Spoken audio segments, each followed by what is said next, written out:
This is draft season. John Schmeelk, Tony Pauline with you. We are into November, the back stretch of the college football season, as we continue to look ahead to the 2024 NFL draft. Go back to our previous episodes. We've done all of our offensive rankings and we've done our defensive line rankings.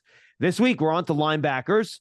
Tony has a master list that includes inside linebackers, outside linebackers, off-ball variety, and including some of those kind of smaller 3-4 edge rushers as well. So we'll get to all that and more on draft season. But Tony, before we do the position rankings, a couple of big-time games in college football over the weekend. Let's start with the SEC, Alabama and LSU. What were your major takeaways from that game? You know, I'm not a Jaden Daniels fan, if you will, but I'm impressed by his decision-making. He's getting better. He's getting better every week. He sees the field. And we talked about it early in one of these early podcasts about Malik Nabers. And I said that Malik Nabers' success and draft ranking will be associated with, Jaden Daniels. And we've seen Jaden Daniels take off.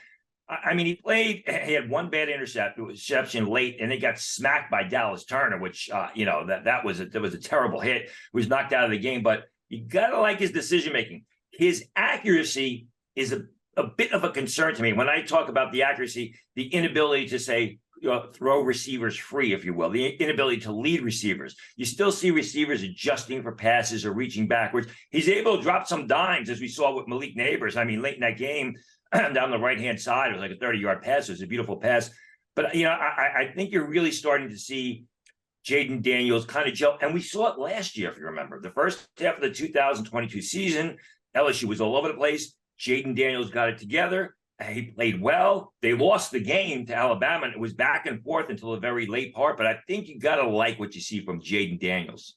Yeah, I think he's getting himself into day two conversation here, Tony. Like if a team wants to take him as a bit of a project with his athleticism and arm talent, I could see him being a third-round pick here. That wouldn't shock me. He's the type of guy. He goes to the Shrine Game. He goes to the Senior Bowl. He has 3 good days of practice. He does some good interviews there. I can absolutely see that happening. And as we talked about, it's a deep quarterback class, so there's going to be a lot of competition there.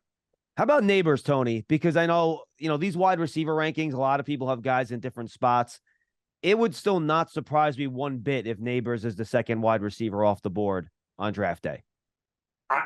It wouldn't, but it's more so because after Marvin Harrison right now, it's a hodgepodge and it's anybody's guess. I mean, there are a lot of people who like Keon Coleman of Florida State for the second receiver. I think with that second tier of receivers, and everybody else is second tier after Marvin Harrison. That's correct. It's going to come down to the testing numbers that we see at the combines and the pro day workouts. But Nabers, he was solid last year. I think his game has taken off this year. Like him a lot. And I sound like a broken record, but as we've seen time and time again, LSU receivers are better on Sunday than they are on Saturday. And Malik Nabers is playing real good football lately. Hey, look, and he just creates separation, right? You mentioned Keon Coleman, Rome Odunze is another guy that's kind of in the mix there for some people for the number 2 wide receiver. But for me, you watch Nabers, I just think he separates and shows more burst than those other 2 guys. And we've talked about this before. I think that in the end, and again, we can see if Egbuka gets back at some point and he puts himself back in that conversation too. He's been hurt. I just think Nabers has some of that explosiveness and suddenness that maybe the other guys don't as much, that maybe NFL teams would gravitate towards. Like Jordan Addison, right? Jordan Addison was the biggest guy. He wasn't the super fan, he wasn't a 4-4 guy, but he was a great route runner who knew how to separate, who catches the ball well. And again, you talk about the separation, even that over-the-shoulder catch down the sidelines that Jaden Daniels, laid into his hands. You got to track the ball. You got to know where the sidelines are. You got to use your body to shield away the defender. Did a great job catching that deep pass. Doesn't drop butt passes. Does not. He is very reliable in terms of his hands. I'm with you on that 100%. Anyone else jump out to you, Tony, from that LSU-Alabama game on either side? I thought some of the Alabama defensive linemen did a good job. I mean, the LSU offensive line isn't what it is in the past, but I think some of those prospects in the middle of that Alabama defensive line played well. I didn't think the Alabama secondary, Malachi Moore had his moments, but I thought, though Jaden Daniels got the better of what is a very talented Alabama secondary. How did your man McClellan, the running back, look to you? It was okay. I mean, it was basically the quarterback, Jade Milrose, actually ran the ball better. than McClellan. And, you see Milrose, he's more of a runner than he's a passer, but he got the job done. McClellan was okay. I didn't think anybody on the in that defensive front line for LSU. I thought that was a disappointment. And as we talked about last week, I mean, Mekhi Wingo's not there. I'll be surprised if Mekhi Wingo plays again for LSU. They went to sports hernia surgery. I think he's going to enter the draft. So that was a big loss, a big hit to the LSU defensive line. Yeah, and I watched for Mason Smith. He just didn't flash really much in the game to me. And a lot of people really like him. Yeah, well, he's got the tools. You just got to see more production out of him. That's for sure. The other game in what continues to be just Pac-12 shootouts, Tony, not a ton of defense being played out west this year between Oregon, USC, and Washington. This time it was USC and Washington, and it was just up and down the field, and a lot of passing and a lot of scoring. It's funny because when we had Dane Brugler on, we were joking around about how, Caleb Williams had come off a couple of bad performances. Everybody had written his obituary. They were throwing dirt on his coffin. And, you look at the guy, I mean, he carries that USC team. The only thing is he can't play defense, and USC can't stop anybody. 27 to 35 passing, 312 yards, 3 TDs. I mean, you just see the guy just gets it. He's Bryce Young in the sense of the way he sees the field, the way he knows what's going to happen before it happens, the way he's in tune with his receivers. It's just beautiful to watch.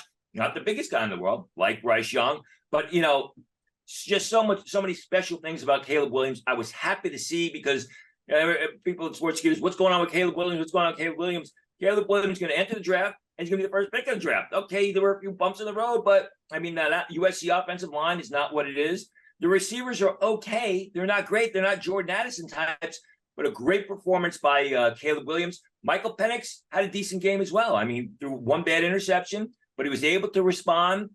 Michael Penix is going to be an interesting study leading up to the draft. Everybody watches those downfield throws, those great deep passes. But can he throw the underneath passes? Can he hit receivers as they're coming out of the breaks and be accurate? What's going to be the situation with his medical history? How are teams going to look at that upon that? And we're not going to know that really till draft weekend. Yeah, and Penix is another guy. I mean, I think he's a grad student, right? I think he's already graduated. He can certainly go to the Senior Bowl too, and we'll probably see him, I imagine, in Mobile as he tries to make the case that he should be a first-round pick. There's a bunch of guys in the mix right now, Tony. I'll get to a couple more players in this game for a second, but we're talking quarterbacks.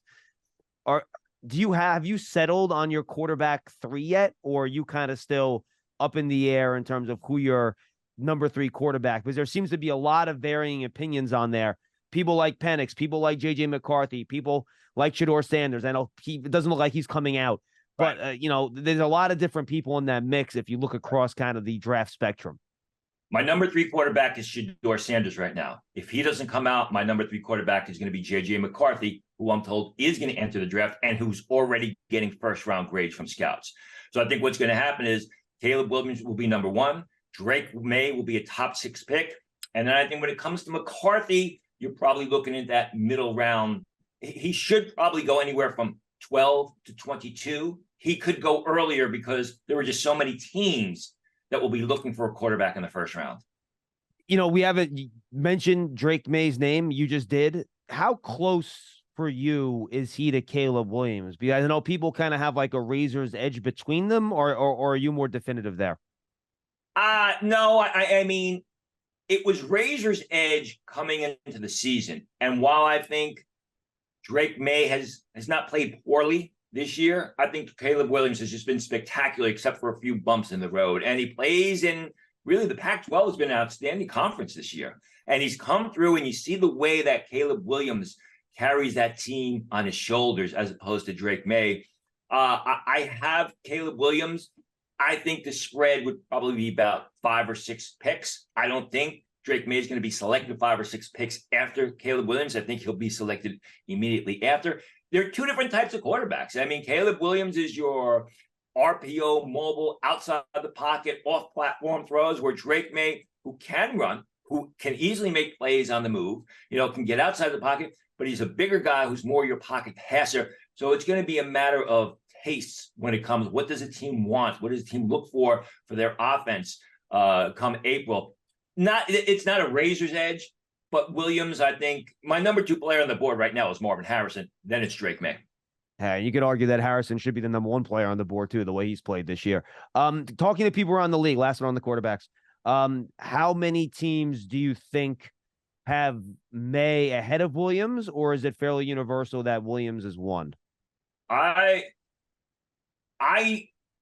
was surprised. I thought that there would be some teams that had Drake May number one QB. I've yet to hear anyone that has Okay. a quarterback over Caleb Williams. Now, again, I mean, if you're looking for the bigger, more prototypical pocket type passer, you may go with Drake May. But as of right now, I mean, the thing with Caleb Williams is he's just a special player on and off the field. We talked about this when we did the quarterback rankings. He's a dynamic personality. Last year with Bryce Young, it was Bryce Young was a genius. I mean, that's the way they characterized him. They say that Caleb Williams is just a dynamic person, dynamic personality. You know, he came out a couple of weeks ago, and he said, whatever team that drafts me, I want a piece of ownership of the team, you know, which isn't going to happen. And it seems like an outlandish statement, right? But hey, why wouldn't you want a guy that wants a skin in the game, right? Why wouldn't you want a guy who, you know, wants to make sure that, hey, I'm going to be with this team, I'm going to be a part owner of the team, which isn't going to happen. But it says something that, yeah, he's going to be vested into the next level. No, I absolutely agree. I want to ask you about another Washington player, and then you can, anybody else in that game you can. You know, we talked about 3 Washington wide receivers when we did our wide receiver rankings a couple of weeks ago. They've had some injuries, and a 4th Washington wide receiver has emerged, Polk, who's had some really big games, Tony. So I just want to kind of give you a chance to talk about what you think about Polk, because he's had some big games since I think McMillan hasn't really played the last couple of weeks with that injury. Yeah. I mean, the thing with Polk is good receiver, good route runner.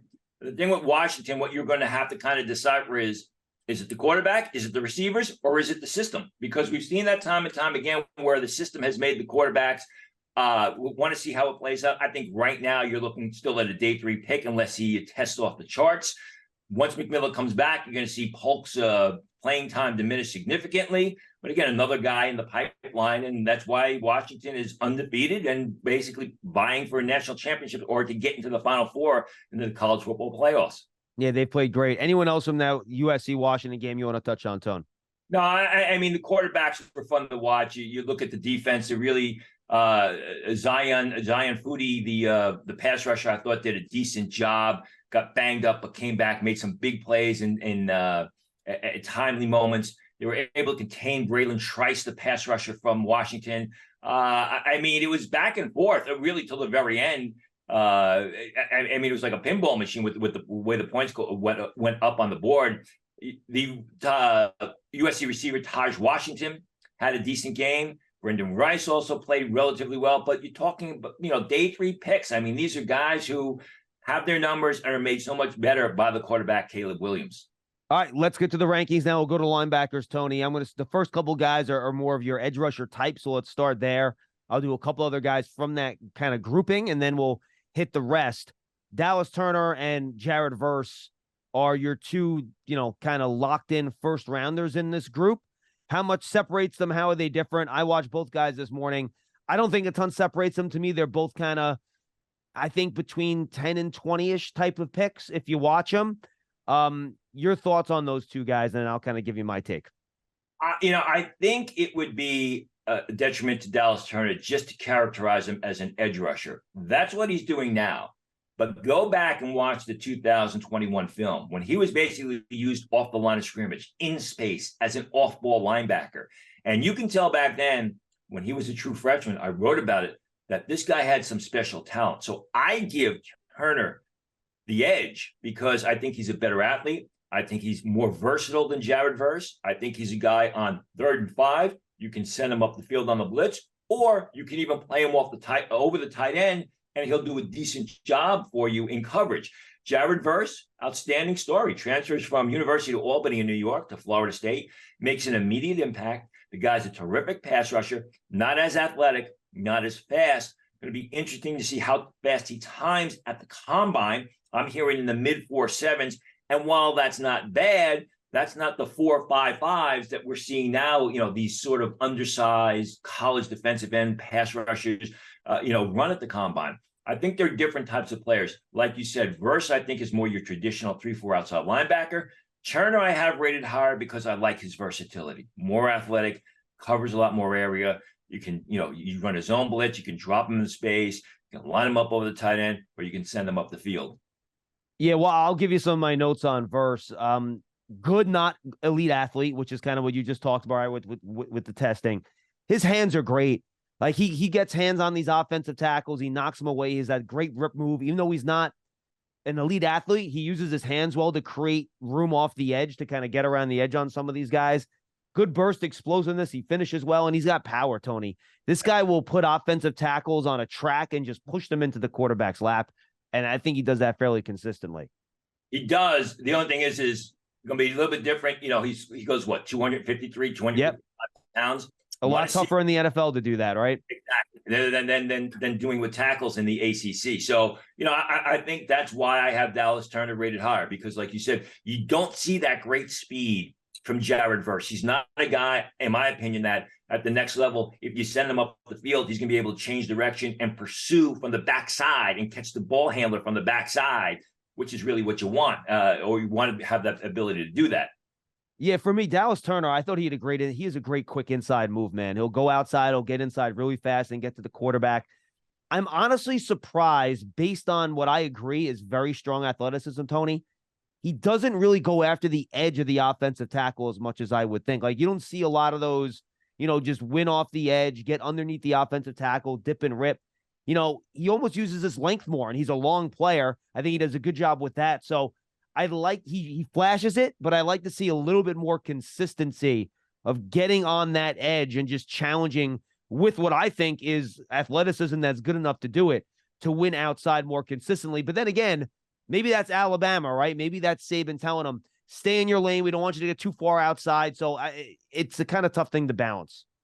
It could be that. It could also be just inexperience as an edge rusher, because like I said, go back and watch the 2021 film when they had Will Anderson there.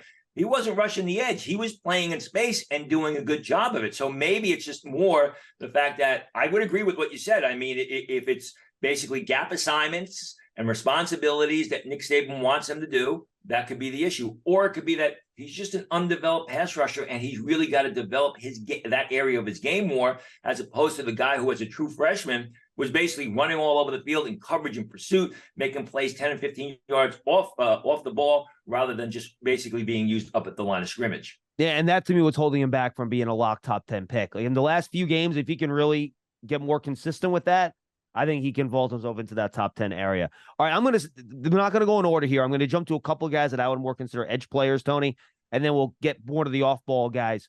Those are your first two. Number 5 on your list, we talked about Chop Robinson. Well, his running mate on the other side is Adisa Isaac, and that's a guy that does challenge the edge, right? I think almost to the point where he's almost like a one-trick pony. He's win outside, win outside, win outside. He's constantly trying to win with his speed around that edge. Primarily coming out of a three-point stance, 6'4", 250 pounds, athletic, explosive, expected to run under 4.6 during pre-draft testing. He's fast.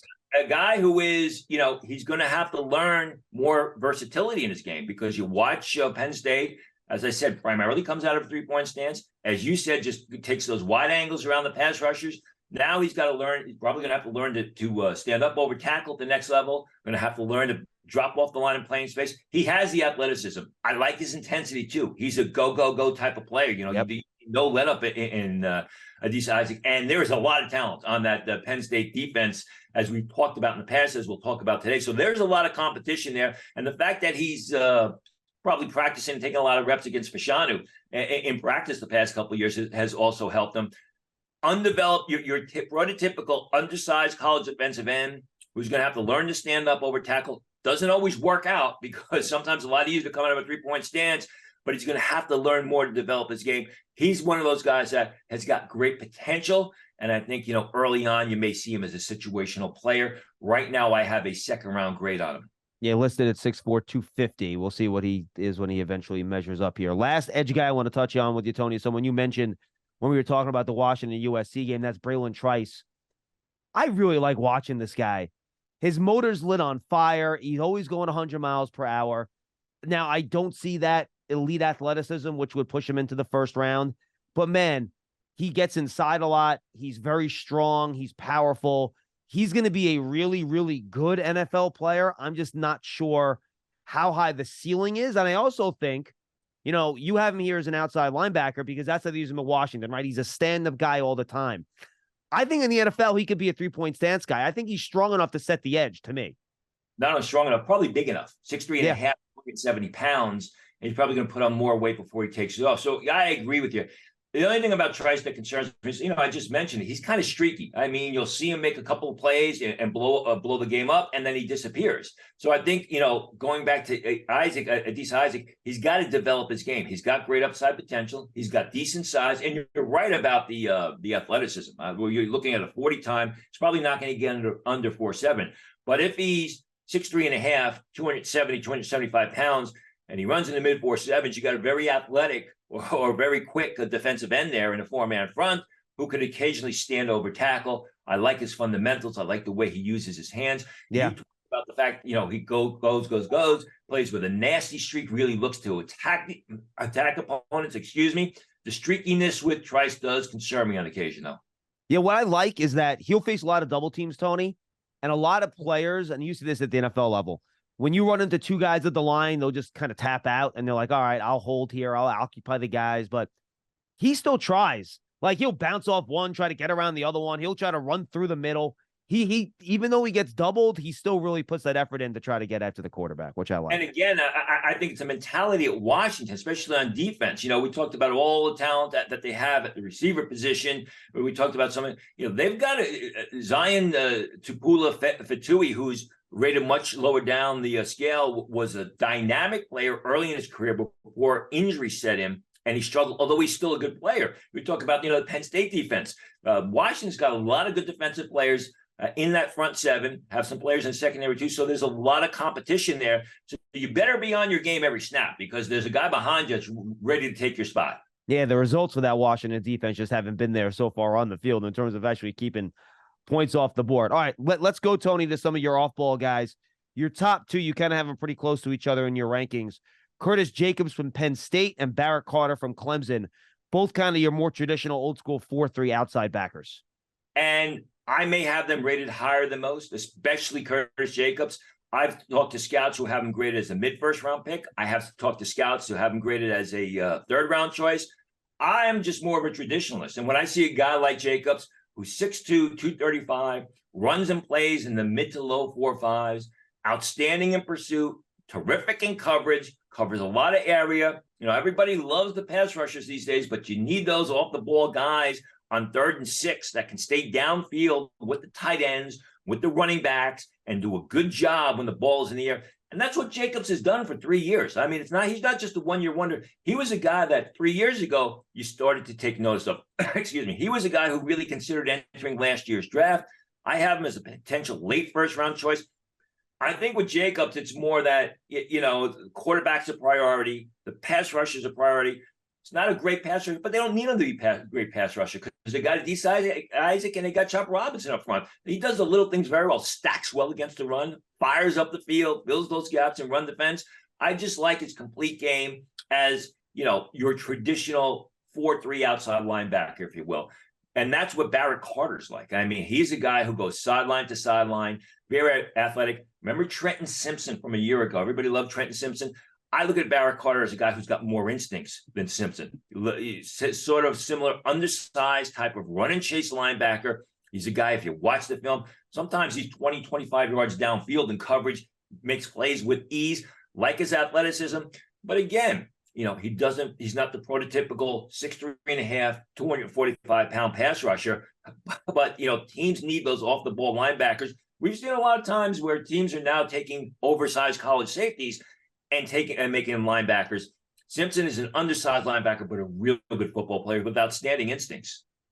Absolutely. Barrett Carter, they're out of Clemson. Then you have a couple inside linebackers here, Tony, coming in at, let's see, that would be 6 and 7 on your list. Cedric Gray and Junior Colson. Cedric Gray, inside linebacker from North Carolina. Junior Colson, inside linebacker out of Michigan. Cedric Gray of North Carolina is a lot like Curtis Jacobs. He's used more up the field by North Carolina, but he's a smart, instinctive guy. He goes very hard. He's athletic, covers a lot of area on the field, can be used in coverage, has a versatile game, not a bad pass rusher. They don't ask him to rush the passer too much, but a guy who, goes hard every down. He's smart, plays through injuries, really like his game. Junior Colson, who I'm told is going to enter the draft from Michigan, his production has been way off this year, and it's going to be interesting to see what happens with him. He's a day 2 pick. I thought he was a guy who could hop into the top 42 if he had a good season. The production's down. Excuse me. He's not playing badly, which basically means, it may be a product of the system, but he's got excellent size. He's very athletic. I think with Colson, to really get a full view of what he's capable of, you got to watch last year's film as well as this year's film. But last year's film, the production was really there. And you got to find out, is it a situation where he's just asked to remain with certain assignments, basically not run after the ball. And that's why that's why the numbers aren't there this year. Let's go to Jeremiah Trotter. He's your next inside linebacker here. I have not watched him yet this year. I have my notes from last year. I really liked him in coverage, Tony, as a player. I thought he did a good job. He was very aware in zone. I thought he blitzed pretty well. Explosive guy, fast, can run sideline to sideline. You look at his size, it's not surprising, just 230 pounds. Just didn't think he was assertive enough in the run game. What have you seen from him so far this year? Well, I'm going to agree with you on the zone. I'm going to disagree with you. I think he's more of a 2-down run defender for the next level. Okay. He doesn't, he doesn't show the ability to play man. Had a great game this past weekend against Notre Dame. If you watched that game, actually had an interception, which he returned for a touchdown, which turned out to be the game winner. I think they won by 8 points, Clemson over Notre Dame. But he's smart. Obviously, he's got the great bloodlines, and he plays like he's got great bloodlines. You say 230, he plays like he's 245 pounds. I think he is you're probably your most natural inside middle linebacker type of this year's group. All right. Anybody else from this group, Tony, that you want to touch on? Let me hit one school first. Ohio State is a bunch of guys on this list. Jack Sawyer, Steele Chambers, Tommy Eichenberg. You kind of have them all in that rounds 3 through 5 area. And they're all different types of players. Jack Sawyer is more your 3-4 stand-up guy over tackle who's going to rush the passer, doesn't do a bad job against the run, underclassman, a guy who's very fierce, has been okay this year. I think they were expecting more of him. Tommy Eichenberg is your tough as nails, middle linebacker type, great run defender, doesn't do a bad job down the field in coverage. Steele Chambers isn't a great athlete, but when you watch him, he looks like more the off-the-ball type of linebacker, a guy who makes a lot of plays in space, a guy who makes a lot of plays in pursuit. I'm told he's going to run the 4.7s, but you watch the film, and sometimes he's 25 yards downfield making plays in coverage. I think Sawyer is a possible day 2 pick. I think Eichenberg is more of a 4th-round choice. I think Steele Chambers depends on how he runs. If he runs very well, he could be an early 4th-round choice. If he runs, as scouts are telling me, in the mid to late 4.7s, he's more of your later round pick. All right. Anybody else from this group, Tony, that you want to highlight? Look at Edgerrin James of Texas A&M. I mean, this is a guy whose game has really taken off this year. He's a fierce pass rusher. Edgerrin Cooper. You said Edgerrin James. There you go. Sorry. That's all right. Cooper of Texas A&M, who's played really well this year. His game is really elevated. Been a real good pass rusher.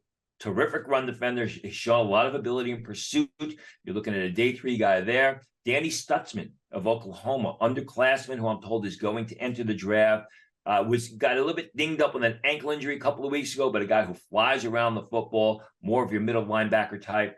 When we're in Mobile for the Senior Bowl, I'm sure we're going to see Javon Solomon of Troy, who is a sort of your 3-4 outside linebacker pass rusher type. Incredibly explosive, very intense, goes very hard, makes a lot of plays behind the line of scrimmage.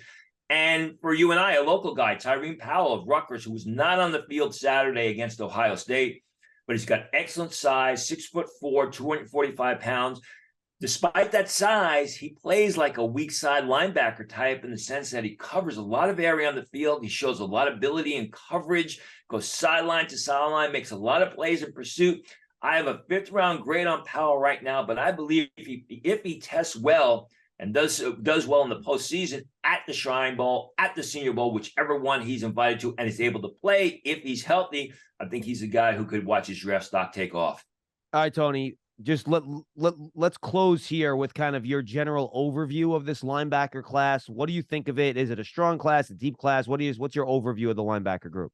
Well, obviously, a lot has to depends on which underclassmen come out, because I mean, you're looking at, when I look at my list here, Jared Verse Sr., Curtis Jacobs Sr., Adisa Isaac Sr., Cedric Gray Sr., Braylon Trice Sr. I've got 12 linebackers, edge rushers, whatever you want to call them, as day 1 or day 2 picks, but only 4 of them are seniors. Overall, I like the class because I think it's a situation where if you need a bigger guy as a 3-4 outside pass rusher, they'll be available to you. If you need your more traditional off-ball, weak side linebacker, they will be available to you. There's no Will Anderson in this year's group, but I like the versatility and I like the selection because you got good athletes who can rush the passer, who can play in coverage, who can pursue against the run. So I think overall it's a very solid group. And Tony, before we wrap, just another really good weekend of college football here. You know, the parity this year, you don't have, I think, as many dominant teams at the top. You get Penn State, Michigan should be a really good game. Florida State, Miami, you have some players to watch there. Washington, Utah, another one of those Pac-12 games. Tennessee, Missouri is a good game. Georgia, Ole Miss should have some players in there to keep an eye on. Just a lot of good matchups. LSU, Florida. Just it should be another fun Saturday. USC, Oregon. I forgot to mention that one. I mean, from a pro prospect point of view, there are going to be a lot of matchups to keep an eye on. From a college football point of view, I mean, this could be separation Saturday. This could be a situation where we see one of those teams in the top 5, except for Ohio State, really go down and lose their first game and really struggle to get back into the college football playoffs. But I mean, a lot to watch this weekend, and it's gonna continue to build, especially at that first Saturday after Thanksgiving, when you get the rivalries and you'll get some big matchups. Keep an eye on this. If Chop Robinson doesn't play for Penn State this week, I think he's done at Penn State. He's going to enter the draft. He had that bad concussion against Ohio State. It was kind of scary watching him being carted off the field. The coach, James Franklin, said, we're not going to have him for a while. Penn State loses against Michigan. They're done. I mean, their hopes, they're probably done anyway because lost to Ohio State, but they're definitely done if they lose to Michigan. Chop Robinson doesn't play. I think it could be a situation like Mekhi Wingo of LSU. We may not see him back on the field for Penn State this season. And we'll see about Brock Bowers, too. We're tracking that injury to see if he's going to get back on the field. You mentioned Tony. You think he's going to try, and we'll see what ends up happening with Brock Bowers, too. Another, potential high draft pick that's dealing with an injury. Tony, good stuff, my friend. Always a pleasure. We'll talk to you next week when we do DBs. Look forward to it, John. For Tony Pauline, I'm John Schmeelk. This was draft season.